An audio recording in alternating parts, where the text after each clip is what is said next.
I'm moving to Bangkok in 2 months' time on my own with just 3 suitcases, and in today's video I'm going to be talking about which neighbourhood I've chosen, what kind of accommodation I'll be living in, what type of budget I'll be on, and what my plans are during my time in Thailand.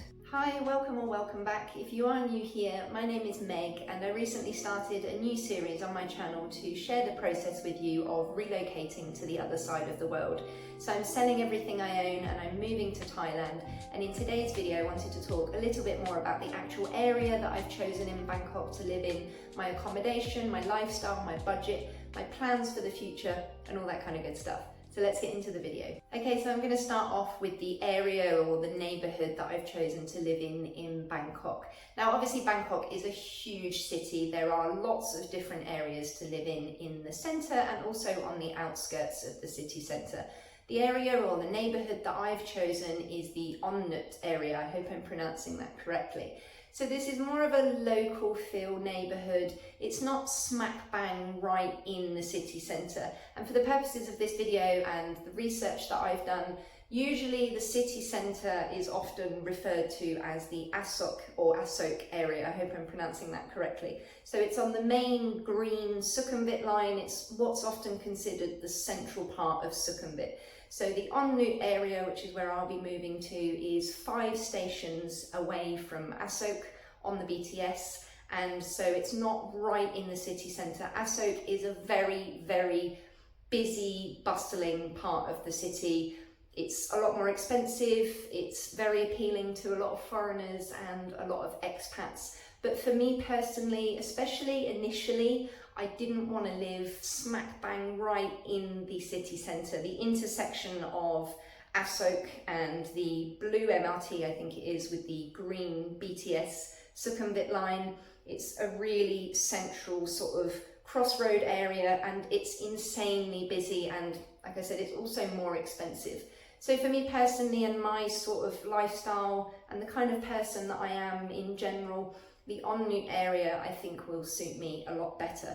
Now there's obviously not just the green Sukhumvit line in Bangkok, there's lots of other areas to choose from. There's Riverside, there's the Bang Nhat area, for example, further south of the green Sukhumvit line. There's also Silom and Siam areas, and there's also areas further up north, closer towards the Don Mueang airport, for example. There's loads of different areas within Bangkok to choose from. So the reason I've chosen the Onnut area, as I said, it's slightly cheaper.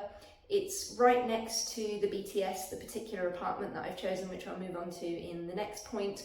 It has more of a local feel. There's some big supermarkets close by, but it also has that more local feel to it, whereas Asok for me personally is a little bit touristy or a little bit too expat friendly, if that makes sense. It's very, very central, very busy, very chaotic, very loud, very noisy, lots of traffic. So although Bangkok in itself is generally quite a chaotic city anyway, there's obviously going to be traffic everywhere, I realise that. But Onnut is just slightly quieter, slightly more local feel. The accommodation is cheaper, that's one of the main reasons. I found an amazing apartment and also lots of other accommodation options as well for the future. So yeah, I'm hoping that it was a good choice. I've done a huge amount of research leading up to this move. I've been researching hours and hours and hours and days and weeks and months on end, and I'm still doing research now. I'm still researching probably up until I leave. So I think that I've chosen the right area to begin with. I might move to another area afterwards. I might move a bit further outside of the city centre of Bangkok. I don't know, but I feel like Onnut, for me personally, is a really good starting point and is the sort of area and neighbourhood that will allow me to ease in gently and adjust to my new life in Bangkok. I've visited Thailand and particularly Bangkok a number of times, but obviously living there and visiting are 2 very different things. So yeah, I think Onnut is the perfect neighbourhood for me personally, initially, and who knows where else I'll live afterwards. Okay, so moving on now to the type of accommodation that I'll be living in. So typically in Bangkok, particularly in the expat world, condos are usually the first point of choice. They're usually what people choose to live in. The amenities that are available in condos in Bangkok, the high-rise buildings, the luxuries that you get for really affordable prices are normally very, very appealing to expats, and I completely understand why. You can't really get anything in this country for even half the price of what you can get in Bangkok, let alone, 10 times cheaper. So I see the appeal and I get why. I've never lived in a high-rise building myself personally. At the moment I live in an apartment or a flat here in the UK, and I'm on the top floor and it's only 3 floors and that's the highest I've ever lived. I also don't live in an area that could be even remotely compared to Bangkok, so the two are not at all comparable. I live in what you would probably call quite a rural area here in the UK. I live in the southwest of the UK, which is often considered the countryside rural part of England, so it's absolutely nothing like Bangkok. And so I think going from this to Bangkok and moving from my current living situation to a major high-rise building in the middle of a bustling huge city like Bangkok with hundreds and hundreds of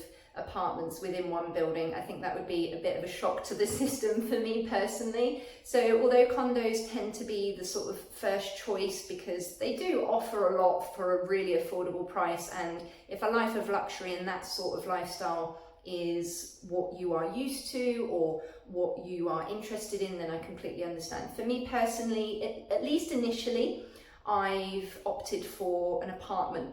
So technically it's kind of the same thing. I mean, the words are used interchangeably. Here in the UK, you call an apartment a flat, and in the US, I know that the word condo or condominium is a very popular word. We don't really use that word here in the UK, but I've opted for an apartment building or an apartment complex over a condo. Now, I am going to be making another video where I'll be comparing the two. I'll also be giving you a tour of my apartment once I actually arrive in Bangkok, and all that kind of good stuff. So I'm not going to go into too much more detail about it in this video. I wanted to just give a bit of an overview in this video. So yeah, I've opted for an apartment. It's a brand new building, or it's like 2 years old, so very, very new. It's very close to the BTS line, or the BTS station, sorry, in En Route, as I said in the previous point. Only 4 floors, not many rooms. It's absolutely perfect for me initially to settle into and to adjust to my new life.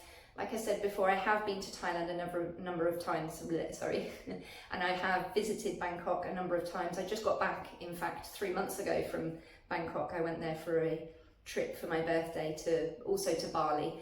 So I've just also been recently as well.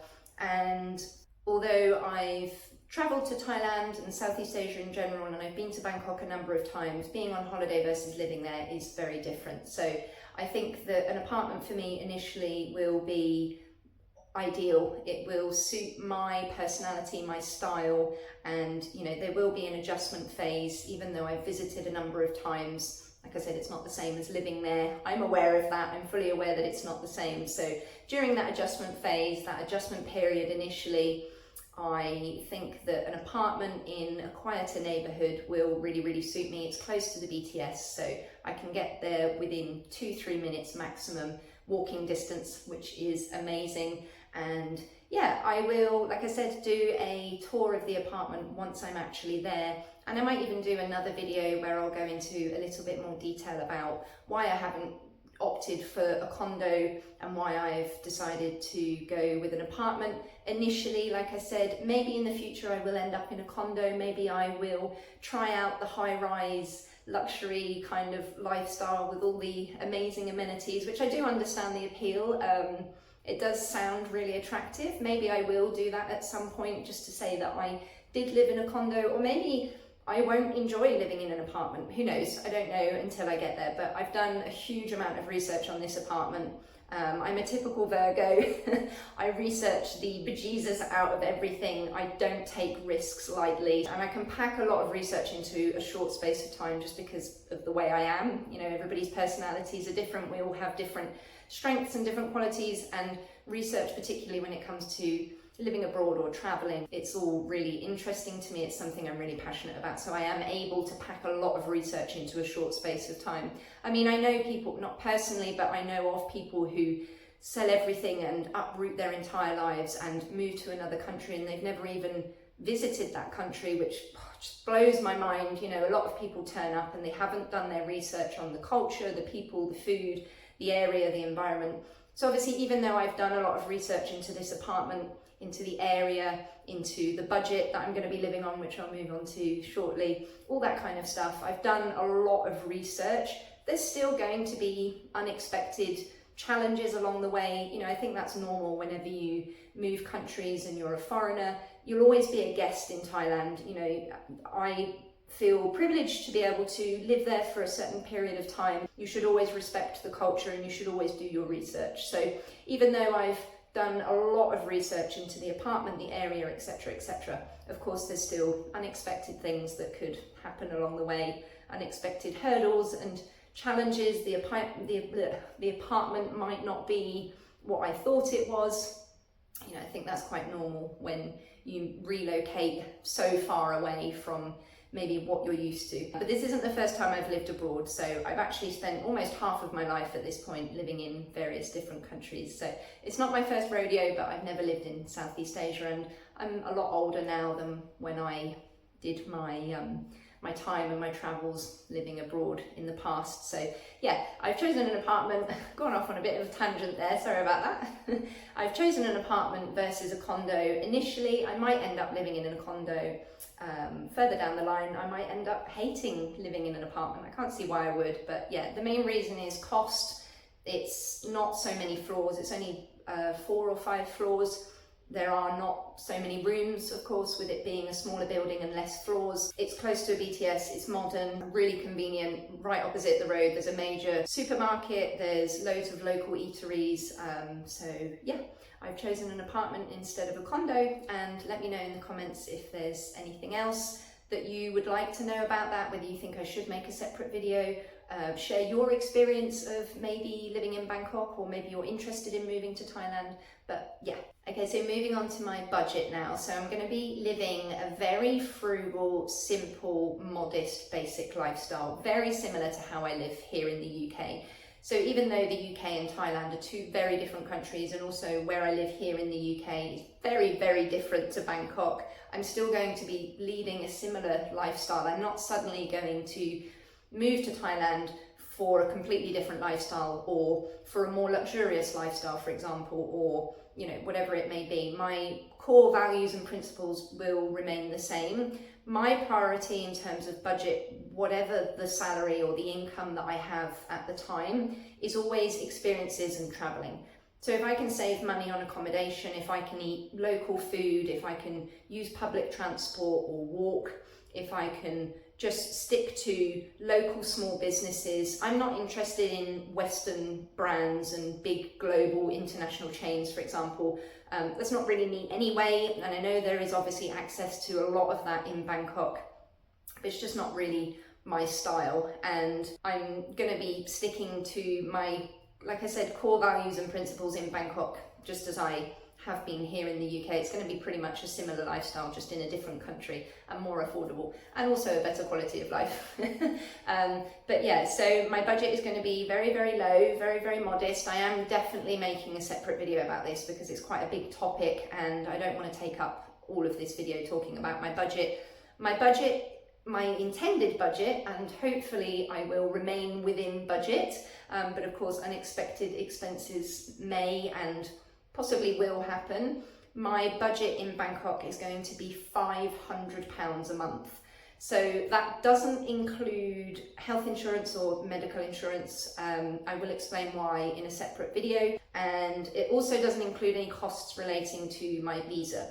So the visa I've applied for is the DTD visa. It's still in the process of being reviewed. I'm still waiting to hear back. I haven't had an answer from them yet, but that's a 5-year visa. So that's the duration of time that I'll be living in Thailand. So technically, in terms of the visa itself, there won't be any costs directly associated with the visa because I've already paid the fee, but every 180 days you do need to leave, exit and re-enter the country. So I've allocated around £200 to £250 for those trips. I'll be spending just a couple of nights in a neighbouring country. For example, my first one will be in Vietnam.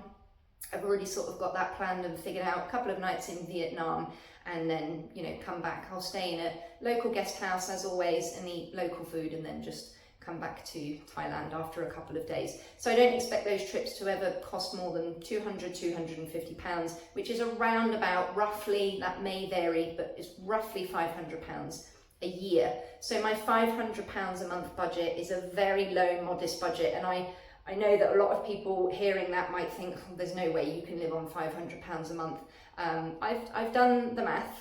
I've done a lot of calculations, a lot of research. I know how I live here in the UK, and the UK is a lot more expensive than Bangkok. My lifestyle will be the same, and it's a lot more affordable in Bangkok to lead a frugal, modest lifestyle. I've been like this pretty much since I was a child, so I know it sounds very, very low, and of course there might be some unexpected expenses along the way which I haven't accounted for. I can't imagine what they would be unless there was an emergency. So I know that £500 sounds very, very low, but I'm a very frugal person by nature anyway.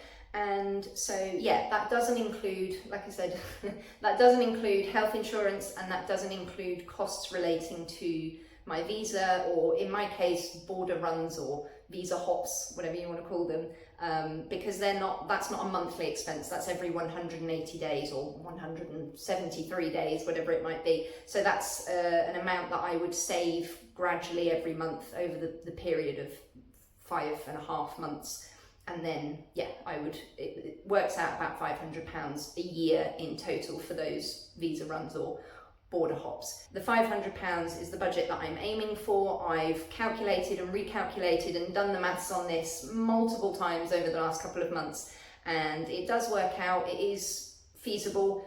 It is a very basic lifestyle though, so that's no partying, no drinking, no smoking or drugs obviously. I won't be going to bars and clubs. That's local Thai food every day, BTS or public transport or walking, and very much focusing on my online TEFL teaching, my online remote work, and settling into life in Bangkok, and also focusing on my health as well. So that's a very, very budget, tight, modest lifestyle, and it probably wouldn't be for everybody, but it's definitely possible. So that's a small studio apartment, like I said, in a more local area. That doesn't involve, you know, going out and partying and drinking. If I am invited to something, so let's say there's an event, for example, or there's an opportunity for me to integrate myself into a group of people and make new friends and socialise, I will say yes. So I will have to account for that in that budget. Those situations, haven't accounted for them at the moment because I intend to just be focused on my remote work, explore the local area, and then once I've built up more of a stable income online, then I can start sort of branching out and, you know, maybe going to a nice bar, I don't know, once a month. But I won't be drinking in Bangkok anyway. To be fair, here in the UK, I'd say I probably only drink like once a fortnight, if that. So it's not like I'm transitioning from being a heavy drinker or a daily drinker or a frequent drinker to suddenly not drinking at all in Bangkok. And obviously there's lots of temptation in Bangkok, and what I mean by that is, you know, it's easy to just go and sit as a solo female, sit in a bar and have a cocktail and just people watch, and people don't make negative assumptions about you or judge you for doing that. Whereas here in the UK, unfortunately, there's a lot of judgment around that kind of thing. So that's what I mean by temptation. It's very easy and acceptable over there to just go and sit in a bar and just people watch and maybe get chatting to the people that are sat next to you or whatever it may be. But yeah, where I live here in the UK, particularly in the area that I'm living in, there's not a lot going on. I don't find it very appealing. I don't like going out in the city centre here. It's just not a great place. So obviously Bangkok is going to be worlds apart. I do realise that, you know, moving from where I am here in the UK to Bangkok, there might be, you know, I might be saying, oh yeah, I'm not going to go out. And then when I get there, I would be like, well, I did uproot my entire life and move to the other side of the world. So, you know, I deserve to go out and, you know, socialise and make friends and whatnot. But yeah, basically my intention when I get there is to really, really focus on my online teaching, my remote work, And I'm also studying at the same time online. It's not related to Thailand in any way, but I'm also doing an online distance learning degree with the Open University. So two separate things going on at the same time, so quite a busy schedule. My priorities when I move to Bangkok are not to be going out drinking and, you know, partying and clubbing and that kind of thing, because my budget just won't allow for it for a start, but also just because it's not really the focus for me, particularly not initially. I don't know, maybe at some point I'll end up, you know, going out once a week or whatever. But like I said, if I am invited to something, if there's an opportunity to make friends, there's an opportunity to be part of a group and to go to an event or something, or maybe even a meal, maybe even, you know, a bar, and I can have a mocktail or whatever, but that sort of thing I will say yes to. I'm not going to decline, you know, invitations if there are opportunities to make friends. But yeah, I feel like I've gone off on a little bit of a tangent slightly, but it is just to sort of give a brief explanation as to how my budget is going to be so low. I'm going to be frugal, very modest, very basic, simple lifestyle, much like how I live here in the UK. It's just local food, you know, local neighbourhood, basic living accommodation, and walking and using public transport. So like I said, I will make a separate video where I will break down each element of my budget. But yeah, the budget that I'm aiming for, hopefully, is £500 a month. And finally, to wrap this video up, what are my plans during my time in Thailand? So as I said earlier, I'm applying for the DTV. That's still in the process of being reviewed and approved. I applied quite early in advance. I applied 3 months in advance, which is actually the earliest you can apply. So I understand that I'm not on their list of priorities at the moment because my flight is, well, 2 months away. So there's going to be lots of other applications that they're going to be processing before mine, which is understandable. So unfortunately that is dragging on a little bit. I still haven't had an official answer yet. They're still reviewing the documents that I submitted. They have asked for additional documents. So I've submitted those and they're still pending review. So it's a 5-year visa. What am I going to do during that time? Well, like I said, I'm going to be focusing mostly on my TEFL teaching, my online remote work.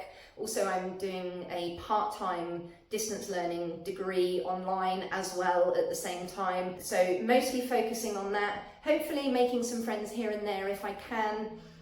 Bangkok is quite a transient city, I think is the right word to describe it. So a lot of people come and go. It can be quite hard to make sort of stable, firm friendships. But hopefully in time, I'm not too precious about that, to be honest. I'm quite isolated here in the UK. Life recently, circumstances, things that have happened in the past couple of years, I've not been surrounded by a lot of people anyway. So it's not going to be a huge shock to the system to me to spend a bit of time on my own. In fact, for the sake and the purpose of my well-being and my mental health, that's actually going to be a good thing. One of the reasons I'm moving, there's lots of reasons, but one of the reasons I'm moving is my health, personal safety, my well-being, and a real need to heal and calm my nervous system, which I find easy to do when I'm in Bangkok, despite how chaotic it is. So that will also be another focus. I definitely want to explore more areas within Thailand, all the beaches, millions of or hundreds of beaches that I haven't explored yet, that I haven't been to yet. Lots of different areas. I'd love to go to Chiang Mai. I've been to Phuket. I might go back. I'm not quite sure. It's my cup of tea now on reflection. It was quite some years ago now. Every sort of 170 days-ish, I'll also be leaving and going to various different neighbouring countries. I've already been to Vietnam, but I am going to be going back there for my first visa hop or border run, whatever you want to call it, for a couple of days. Like I said, that will time in perfectly with my birthday. There is a reason that I'm leaving in March, and it's mostly to do with it being the cheapest time of year to fly, and also because 6 months later exactly is my birthday. And so fingers crossed, if the DTV all goes to plan, of course, I will be moving in March. I mean, my flight is already booked. I'll be moving anyway, so I do have a couple of backup plans if the DTV doesn't work out. But I'm flying mid-March, and I think it's 171 days later, roughly, is my birthday. So I have timed it to be March on purpose. Like I said earlier when I was talking about the budget, it's not going to cost me any more than a couple £100. I'll just be staying in a small little local guest house, eating local food, maybe a couple of grab taxi rides here and there, and then back to the airport and back to Bangkok. So I'll be doing that every roughly 5.5 months. Laos I haven't visited. I have been to Cambodia, not sure I'm going to go back there at the moment, but I would like to revisit Cambodia in the future. Obviously there's so much more of Cambodia that I didn't see. I was only there for a couple of days. I've already been to Bali, for example. I just got back from there about 3 months ago, but I would like to go back to Bali. Malaysia, Singapore, there's probably some that I can't think of off the top of my head that I'm not remembering right now, but yeah, there's a number of neighbouring countries that I really want to explore. And for me personally, that's one of the beauties of the DTV, is it's almost like a forced holiday. You have to leave every 180 days anyways. It's almost like an amazing opportunity to just go and visit other, to go and visit other neighbouring countries for a couple of days. I mean, it feels like a really great opportunity, seeing as you have to leave anyway. But I will be making a separate video about the DTV. I think making a video about it before I've got it, I don't want to jinx it. I don't want to jinx it, and also it would make a lot more sense for me to talk about it once I actually have the DTV, so then I can talk you through the visa process and all that kind of good stuff. So I think a lot of people are interested in the DTV. There's a huge amount of interest in it, particularly recently. Applications have risen, I think, and also a lot of applications are getting denied now. So yeah, fingers crossed. I meet all of the requirements. I've supplied them with absolutely everything I possibly can. I've been completely transparent throughout the entire process, of course. So yeah, just fingers crossed that gets approved. Super important, but I do have backup plans. As I said earlier, I've also mentioned that briefly in other videos, but yeah, just focusing mostly on my online remote teaching, my online income. I'm also doing the degree part-time. I also want to explore other areas of Thailand. I need to focus on my health. My nervous system really needs repairing. So yeah, I need to restore my health in a number of different ways. And yeah, hopefully make some friends along the way, and eat lots of Thai food. I can't believe I've left that one till the end. Yeah, eat lots of Thai food. But yeah, those are pretty much my plans. It's a 5-year visa, so it's not a permanent visa, it's not a residency visa. I know that some people seem to have an issue with you using the word move to Thailand. It's usually the same kind of people, but yeah, I'm not going to say I'm going on holiday for 5 years. That would be a bit weird. Everybody says they're moving to Thailand even when it's on a DTV. So yeah, so during that 5-year period, that's what my focus and my plan is. Very basic, frugal, simple, modest lifestyle, as local as possible. You know, I understand I am still a foreigner at the end of the day, so I don't want to make any assumptions about real Thai life and their local lives, but I am going to be living as local as I possibly can. And yeah, those are my plans for my time in Thailand. So that's it, that's the end of the video. I do hope that you found it helpful and enjoyable. If you did, please make sure to give it a thumbs up and let me know in the comments if there's anything else that you'd like to know. I really want the comments section to be a safe, constructive, mature place for people to learn from each other and to share their experiences and ask questions. So yeah, I really enjoy reading all your comments. I try to get back to you all as quickly as possible. I do have quite a lot going on at the moment, as you can imagine. Also, make sure to hit that subscribe button if you haven't already. It really means a lot to me as a small content creator. I can't tell you how much I appreciate each and every one of you.